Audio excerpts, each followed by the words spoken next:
मंत्रिमंडल ने केंद्र सरकार के कर्मचारियों को जो डीएनएस अलाउंस मिलता है और जो पेंशनर्स हैं जिनको डीएनएस रिलीफ मिलता है, इन दोनों में 1 जनवरी 2024 से 4% की वृद्धि करने का निर्णय लिया है।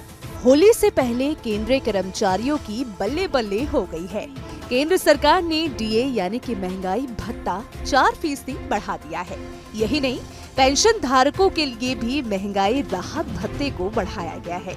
गुरुवार को कैबिनेट की बैठक में ये फैसला लिया गया है।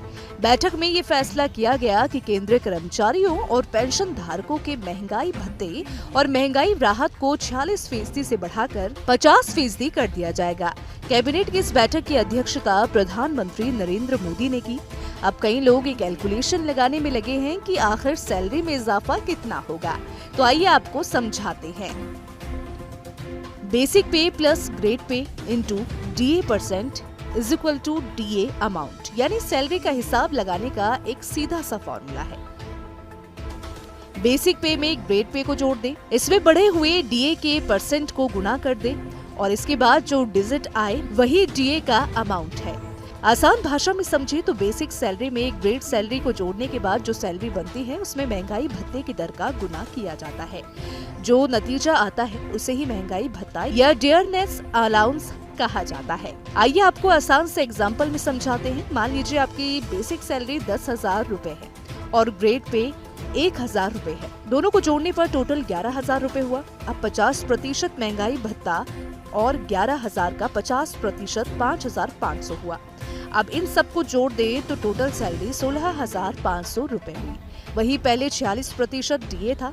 46% के हिसाब से 1,000 बेसिक और 1,000 ग्रेड पे पर 16,060 रूपए सैलरी मिलती है, यानी 4% डीए बढ़ने के बाद हर महीने 440 रूपए का फायदा होगा। आपको बता दें कि सरकार ने अक्टूबर 2023 में डीए 4% बढ़ाकर 46% कर दिया था। अब इसे 4% और बढ़ा दिया गया है। इसका फायदा करीब 48,67,000 केंद्रीय कर्मचारियों और 67,95,000 पेंशनर्स को होगा।